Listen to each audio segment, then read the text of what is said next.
upside. He's a really fluid athlete. I enjoyed watching him.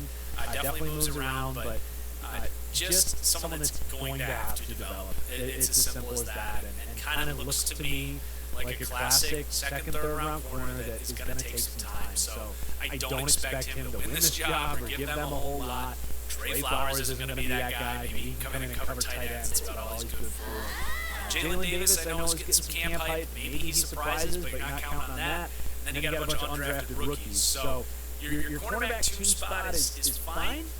Definitely not a huge strength. And I think something that a lot of opposing offenses are going to target. And then for the most part, this is a defense that has more of a traditional free safety, strong safety relationship. They do like single high coverages, so cover 1, cover 3, and Von Bell's going to be the traditional strong safety. Playing around the box, a huge impact in run defense. You'll see they're ranked 8th for DB run support, and Von Bell is almost the single reason why, paired with the fact that everyone else is pretty physical and pretty good coming downhill against the run. So you pair that with a stud run defender in Von Bell, you got a pretty good group here coming up in support against the run. But Von Bell is kind of matchup specific as far as coverage goes. I like him in hook zones, I like him in curl flats, and I like him in man coverage on tight ends. That's about it. They will go split safety. He will occasionally be asked to rotate high, and in those situations he just doesn't have a lot of range, doesn't have the best deep zone feel. So and they can occasionally get matched up on a wide receiver, which I don't like as well. But for the most part, they use him really well, and they lean into his strengths in coverage as an advantage, and they do their best to neuter his weaknesses, which is another tip of the cap to Lou Anarumo for using his skill sets appropriately. Now, if Jesse Bates is here, I think they still have plans to use Daxton Hill in essentially the role that he played for Michigan, as a dime corner, where he's going to be in the middle of the field. He can play kind of match zones, pick up slot receivers, pick up crossing routes, rotate into a quarters shell. I think Lou Anarumo is an innovative defensive thinker that does look around the league with a lot of the cool coverages in these Fangio systems that they're doing with these, disguised slot corners, rotating high into cover 2 or quarters. If Jesse Bates is here, you could have a star coming off the bench in those third down situations. So, if Bates is there and Daxton Hill is good, and let's just say everyone else stays healthy and Eli Apple's solid, like, this could be a top 10 secondary. Really, I think Daxton Hill is someone that provides the potential to impact this defense more than I think most people realize, even with Jesse Bates here, because there's 500 or 600 snaps available for a dime defensive back like Daxton Hill, who has worn every hat at Michigan. He can even step outside and play perimeter corner, by the way, which I haven't even mentioned that possibility. What if Eli Apple goes down and they say, you know what, let's put Daxton Hill, who has all of the physical tools to play perimeter corner, let's see if he can handle it, and then does he stick? That's another interesting concept there. So it's a fascinating secondary. I think it's a good group for sure. I hope they can work things out with Jesse Bates, because then you're going to have some question marks, or at least look at this and say, yeah, it's an average group. But I do need to mention the safety depth. Michael Thomas, veteran, good special teamer. Hopefully you don't have to see him out there too much. Tyson Anderson, really athletic box safety that they drafted late. Someone they can groom to potentially replace Von Bell. Going to be a few years there.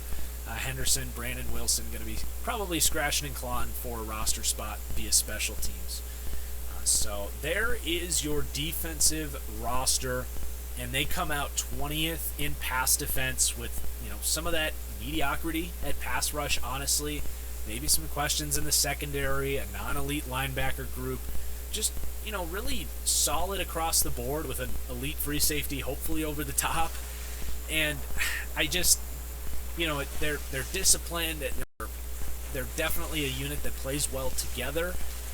But as you project forward, you do want to see more game-breaking talent. And I just don't know if they necessarily have that. They do grade out better as far as run defense, where they're 10th in the league, and this is what really showed in the playoffs. Like, man, they were dominant against the run, against Tennessee and the Raiders, and Chiefs didn't have much on the ground, and the Rams didn't have anything on the ground. So, like, that's where their strengths are, at least relative to the rest of the league there. But that, to me, gives them the 15th overall defense. And I know it sounds a little bit low based on how they finished the year, but you do have to look at the roster talent and project forward. I think it is a group that overachieved a little bit. Maybe some regression to the mean there, but it's definitely still a good defense that I think can be a little bit better than that. But I do think they're kind of at their ceiling a little bit. I don't know. It's not a defense that gets me like super fired up. It's just a good, sound, solid unit that I think will be in the top half of the league. So we're going to recap all of this and then get into the schedule, what my win total projections are for the Bengals. For special teams, they do grade out as a Tier 2 unit, which is in the great tier. I mean, what they did with McPherson as their kicker was special. That dude's electric, and you fully expect him to maintain that confidence as one of the best kickers in the league.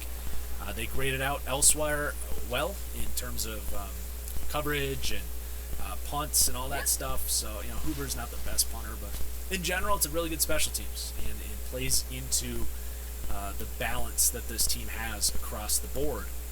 So one more recap of their strengths and weaknesses. It's interesting because they don't have a ton of true strengths, but they don't have a ton of true weaknesses either. So their strengths are obviously quarterback and wide receiver. Like, they can dominate a game with this group, and did it plenty of times last year. And then I think just having a balanced defense that has a lot of different answers for stuff is a strength of this team. But inversely, like, a lack of elite defensive talent is also a weakness for me. Yes, you have Jesse Bates, but that is the hardest position to consistently make an impact on the game. He will splash and make huge impacts just as he did in the playoffs last year, but you can take a safety out of the game. What you can't take out of the game is an elite corner, an elite pass rusher, and I wouldn't say that they have that. So tough to kind of quantify if the defense is a strength or a weakness. I think the answer, depending on the week, might be yes. And then offensive coaching is, to me, their biggest weakness. I don't need to get back into it again. I said at the top of the show, it's my biggest concern of this team is Zach Taylor and their innovation on the offensive side of the ball. But now let's wrap up with this team's schedule, where Vegas is down on this team. It's not just me saying this team might not repeat what they did last year. That's actually what the market is saying here. If anything, I'm a little higher on this Bengals team based on where the market has them. 9.5 wins, Vegas over under. Super Bowl odds at 20-1, which I think puts them at like 10th in the league. If you want to say Super Bowl odds are a power ranking of sorts. But some of that makes sense when you look at this schedule. I mean, it's redundant with all these AFC teams. They all have gauntlets. Now, at least they're not in the AFC West, and they don't have to play the NFC West. But it doesn't mean it's easy.